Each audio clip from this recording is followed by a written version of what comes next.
Bonjour à tous. Alors aujourd'hui on va vous faire la présentation donc, du meuble Trio Style, qui est un peu le meuble fer de lance en fait, hein. C'est celui que l'on trouve sur les aménagements donc, du Trio et qui est le plus complet en tout cas, sachant que tous les meubles donc, sont fabriqués à partir de bois principalement, du contrepas laqué, hein. Toutes les parties de meubles sont interchangeables avec différents choix de coloris évidemment. Il n'y aura que la partie plan de travail qui, elle, sera stratifiée. Et après, on aura porte sectionnelle en aluminium et le reste, le frigo qui ne fait pas partie intégrante, en tout cas, du meuble bois et qui vient s'intégrer parfaitement dans le meuble. Donc, on va faire le tour. Je vous montre un petit peu comment ça fonctionne. Alors, sur la présentation donc, générale, vous avez, sur tous les meubles hein, de Trio, donc, un évier avec un rétro-éclairant. Donc sa petite tablette que vous mettez sur le côté fixée en bord de rail. Ici, donc votre robinet qui peut se transformer aussi en douche pour pouvoir vous doucher donc à l'extérieur et vous rincer. Là, le petit trou donc pour la goutte. Ici, un double feu classique gaz. En dessous donc vous avez le frigo. 40 litres de volume, hein, à ouverture frontale. Alors la particularité de ce frigo, on y reviendra peut-être tout à l'heure, c'est dans son fonctionnement. Je vous montrerai un petit peu comment on peut l'utiliser en stationnaire et comment on l'utilise lorsque le véhicule est branché sur le 220. Ensuite, au niveau du rangement, vous avez une grosse porte sectionnelle ici. Donc avec une étagère, cet espace-là est prévu pour éventuellement, pour ceux qui le désirent, mettre un WC chimique, donc type porte-à-potty, le 335. C'est le plus petit, compact qui passe là-dedans sans problème. Ensuite ici, vous avez tiroirs, alors dans lesquels, là, on les a mis là, mais c'est pour juste la démonstration, avec quelques accessoires que vous pouvez mettre toujours sur le rail, que ce soit un porte-sopalin, un petit porte-serviette ou chiffon. Ici, même, on peut rajouter un porte-gobelet si on le désire. Petits accessoires qui viennent se coupler avec la tablette que vous avez et que j'ai enlevé précédemment là sur l'évier. Ici, un autre petit tiroir. Voilà. Là, grosse partie aussi, la partie penderie, rétro-éclairante. Donc vous voyez, on fait toujours des choses qui simples et surtout efficaces. C'est-à-dire que par exemple, on n'utilise pas de charnière, on évite un maximum de mécanismes. Par exemple, là, c'est tout simplement une rainure fer à la défonceuse pour juste guider le panneau. Donc, c'est juste pour simplifier les interventions et pour éviter surtout des défaillances sur des articulations type métallique qui, dans le temps, souvent sont un peu plus fragilisées. On regardera après, dans un second temps, la partie gaz et sécurité. Ensuite, sur la partie arrière, donc du meuble, vous avez un rangement, toujours sur la partie supérieure. Ici, un autre rangement, mais qui est surtout celui du gaz. Donc votre bouteille ici, alors pour l'information, c'est une 907, hein, 2,75 kg. Alors on peut utiliser une plus grande aussi, mais déjà celle-ci, c'est largement suffisant pour l'utilisation d'une vanne. Vous êtes tranquille pour 15 jours, 3 semaines sans problème, en fonction de l'usage que vous allez en faire, mais là, il n'y a pas de souci au niveau, en tout cas, réserve de gaz. La possibilité aussi d'en avoir une deuxième, vous avez une deuxième sangle qui est prévue à cet effet. Les trous que vous avez au fond sont juste pour la ventilation, c'est pour la sécurité. Donc on est sur un ensemble qui est étanche à partir de là. Vous voyez ce logo là qui vous le signale. C'est une obligation pour nos homologations. Et après, vous avez des ventilations basses. Je parlais de la sécurité, on va juste parler de celle-là qui est très simple. Il y en a plusieurs modes de sécurité pour la coupure du gaz. La plus efficace, ça sera obligatoirement, je ferme le robinet ici à la bouteille. Vous êtes sûr que vous n'aurez jamais de problème. En principe, elles peuvent rester ouvertes, il n'y a pas de souci. Mais par sécurité, on peut fermer là. Et puis après, vous avez un autre système de coupure entre la bouteille et les brûleurs qui vous permet, indépendamment à l'intérieur du véhicule, de pouvoir le couper. Voilà. Ici, pour finir sur le meuble, donc petite précision, vous avez vu, hein, on est sur le même système de fermeture et de verrouillage que l'on trouve sur les bateaux, hein, c'est-à-dire je ferme mon placard, une impulsion, il est condamné, ça évite des frottements est facile d'ouverture, il suffit de appuyer pour l'ouvrir. Voilà, on limite les mécanismes. De la même manière pour ici, là vous avez une partie, donc là il y avait un bidon, de mettre ce que l'on veut. Là c'était pour vous montrer qu'il y avait la possibilité de mettre un bidon, mais ça reste un rangement ici. Alors souvent c'est une partie un peu plus technique, on y met le cric pour certains, le triangle, etc. en fonction des aménagements que vous désirez. Sur la pompe, alors il y a eu déjà un tuto expliqué par rapport à ça, mais on peut y revenir. Donc ici vous avez la pompe qui est carrément intégrée, voilà, avec l'éclairage qui est tactile, vous avez pu vous en rendre compte. Donc la pompe qui est intégrée directement dans le réservoir. Il suffit à chaque opération, lorsqu'il est vidé, d'échanger avec celui qui est derrière. Vous changez juste le bouchon, vous l'intervertissez. Voilà. Donc autre méthode aussi, je désolidarise l'ensemble, je le défais. Ça permet de défaire l'ensemble très rapidement pour aller le remplir. J'ai juste à défaire la partie bouchon. J'enlève la pompe, je vais à la fontaine du coin, là, ou au cimetière. C'est là où on est souvent, où on trouve de l'eau. Et vous refaites votre plein. Ensuite, pour le reconnecter, l'opération inverse, je mets à sangle. Pour éviter qu'il se balade dans le véhicule. Hop, je reclippe rapidement.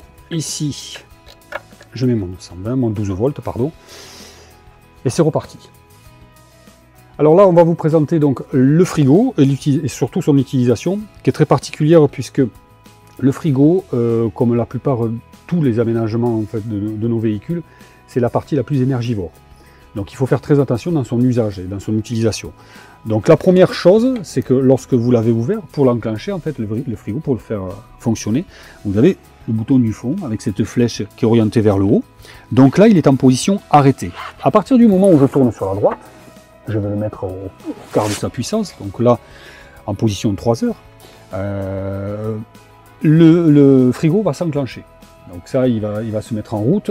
Même, je le ferme, là, il est parti, il fonctionne. Même si j'éteins la console, vous avez vu l'électricité complète donc, du véhicule, le frigo va toujours fonctionner. Alors pourquoi ? Parce qu'on donne une priorité aux aliments. Il faut impérativement qu'ils ne pourrissent pas. Mais le pendant de l'histoire, c'est que effectivement, lorsque vous rentrez de séjour et que vous avez fait un petit séjour un petit peu long, vous allez vider votre camion.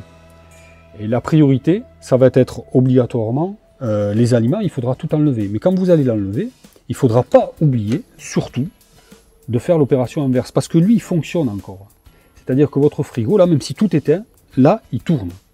Donc si vous n'utilisez pas le véhicule, en tout cas pour 2 ou 3 jours, ou même 4 jours, vous pouvez vider la batterie secondaire. Donc ça, c'est un impératif, il faut faire extrêmement attention à ça. Toujours le vérifier. On y reviendra un petit peu hein, sur l'utilisation, le branchement et la recharge de la batterie. Mais la batterie sera le plus consommée, ça sera obligatoirement avec le frigo. Donc faites toujours attention à ça. Lorsque vous rentrez, premier réflexe, le premier, c'est de couper le frigo. Et là, il n'y a pas de danger, on ne tire pas sur la batterie secondaire. Voilà. Autre chose aussi, lorsque vous ne l'utilisez plus, je viens de l'arrêter, c'est de le ventiler, de l'aérer. Donc vous avez cette petite molette là que vous voyez devant, là, ici. Donc avec une indication, là, il y a marqué vent, donc c'est pour la ventilation. Hop. Et là, ça me permet de laisser légèrement entrouvert donc le frigo pour qu'il puisse s'aérer et qu'il n'y ait pas une formation de moisissure. Alors, maintenant la présentation du gaz. Donc vous avez ici 2 feux hein, pour votre cuisson. Juste à préciser quand même, pour l'utilisation des feux, il est évident qu'à l'intérieur d'un van, de tout van d'ailleurs, de façon générale, les feux sont destinés surtout pour faire chauffer les liquides. Tout ce que vous avez de gras, n'oubliez pas quand même que vous êtes dans votre espace de vie et surtout de couchage. Donc si vous faites du gras, je ne sais pas moi, du poisson, de la viande, etc., les odeurs qui vont émaner des cuissons, vous allez vous les retrouver la nuit dans votre habitacle. Et sur les tissus, ça va l'imprégner. Et en plus de ça, pour les projections aussi, c'est pas ce qu'il y a de plus évident. Tout à nettoyer, vous avez les rideaux à proximité, c'est pas forcément le plus confortable. Moi, ce que je propose, en tout cas j'invite les gens, c'est avoir un deuxième système de cuisson. Vous avez par exemple, et on ira le regarder tout à l'heure, vous avez une bouteille de gaz qui va alimenter ces 2 feux. Juste à côté, vous avez la possibilité d'en mettre une deuxième. Vous avez la possibilité de mettre une bouteille avec un brûleur dessus. ça vous permet de la sortir, de la mettre sur la table à l'extérieur pour faire steak, poisson, des oignons frits, etc. Comme ça, il n'y a pas de risque d'odeur. À l'intérieur du van, c'est surtout les liquides. Donc, c'est le lait, c'est l'eau, ce sont tous les aliments qui peuvent être bouillis, etc. Ça sera à partir de là. C'est juste un conseil. On n'impose rien du tout, il est évident, mais par usage, il est préférable d'utiliser ces deux feux uniquement pour les liquides. Comment il fonctionne? Alors, vous avez deux éléments, plutôt trois éléments de sécurité. Le premier, ça va être le bouton d'allumage. Vous en avez un deuxième qui se trouve dans la porte. On verra en détail. Ensuite, il y a un quart de tour pour vous couper le gaz. Et puis vous en avez un troisième directement sur la bouteille. Là, pour l'expérience, en tout cas pour la démonstration, on a ouvert, tout est ouvert. Donc je vous montre comment on l'allume. Il suffit hop, de prendre un briquet ou en tout cas une source de feu. Un quart de tour, vous le maintenez et vous l'allumez. On maintient un peu le bouton en pression. Hop. Et c'est parti.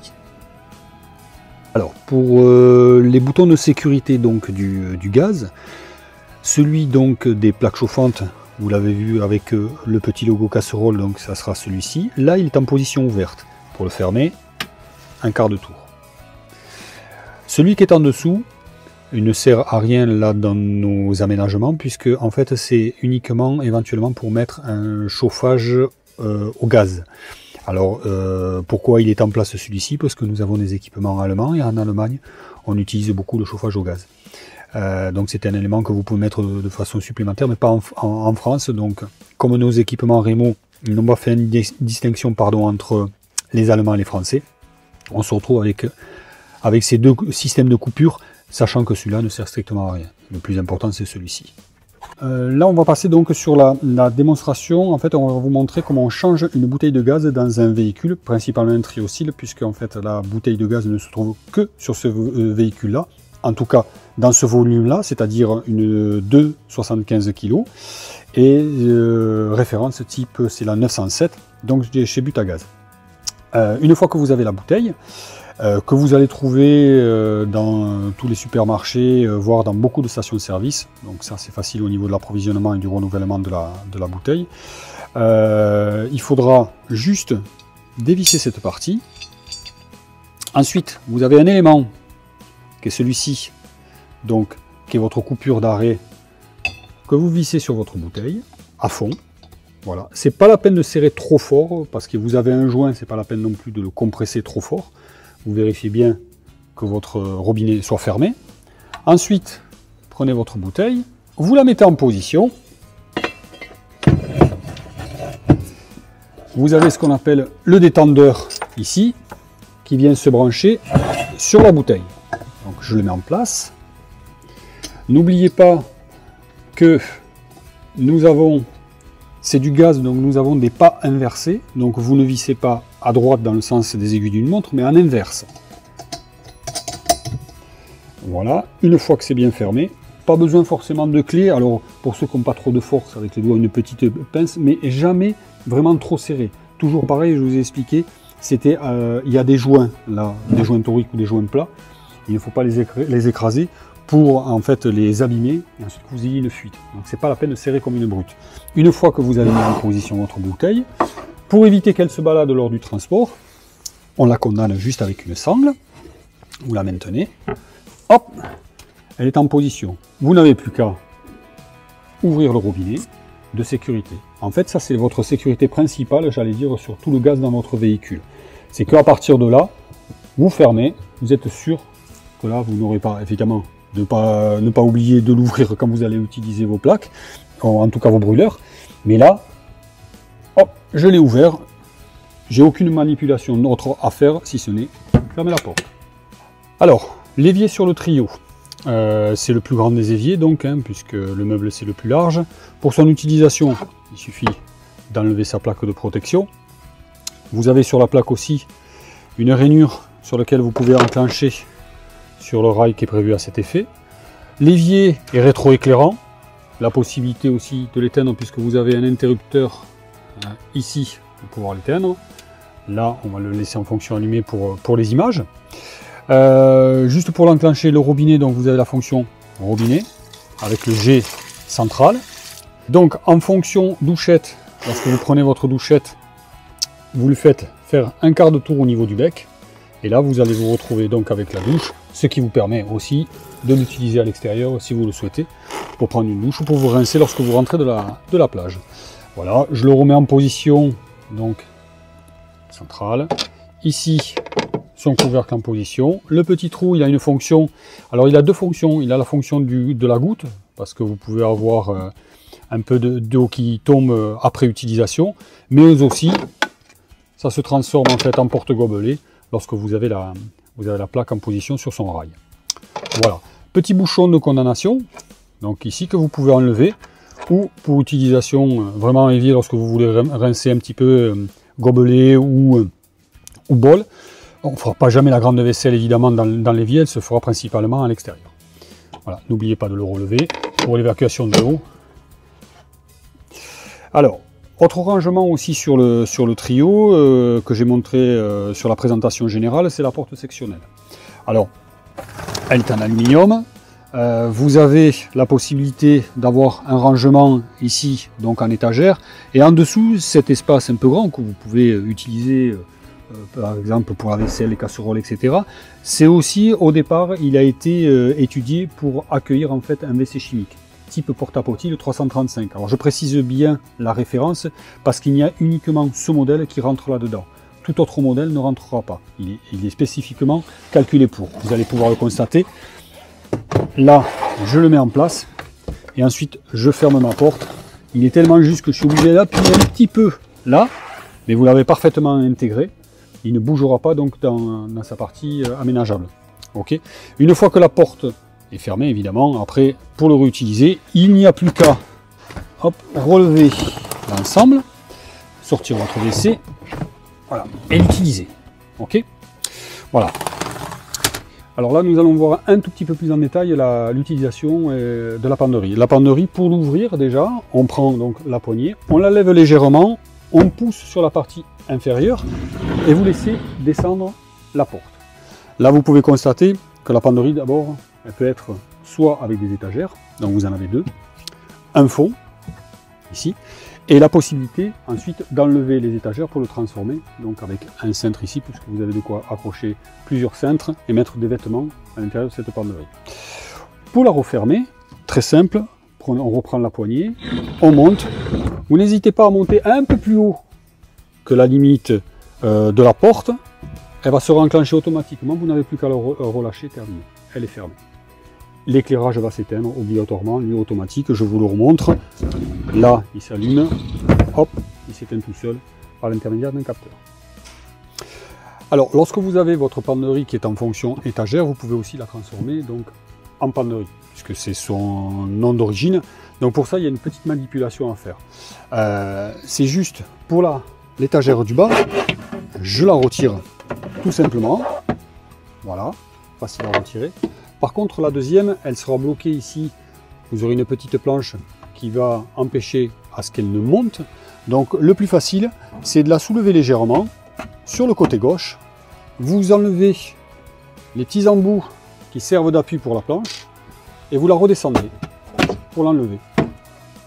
Comme ça, vous dégagez très rapidement en penderie. Opération inverse, évidemment, lorsque vous la remettez et vous le désirez la remettre en étagère. Là, les petits qu'on remettra après, c'est ceux-là. Ils se placent un ici et un là. Je mets mon étagère en position d'abord sur le côté droit. Je la monte un tout petit peu au-dessus des trous. Je mets donc mes embouts d'appui.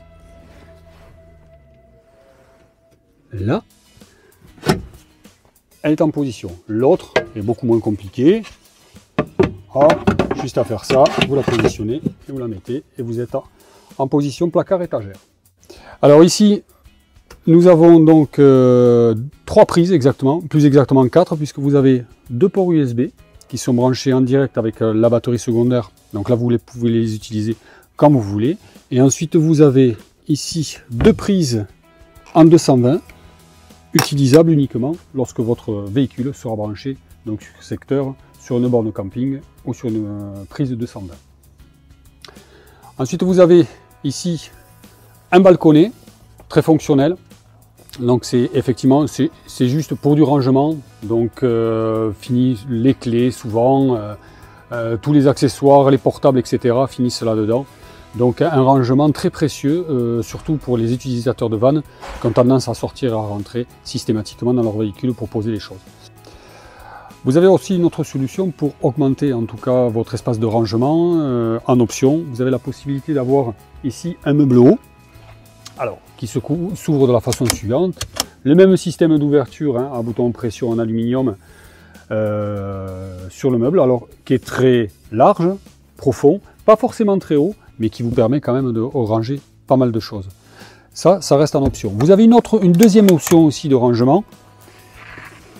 C'est ici, ça sera un tiroir sous banquette.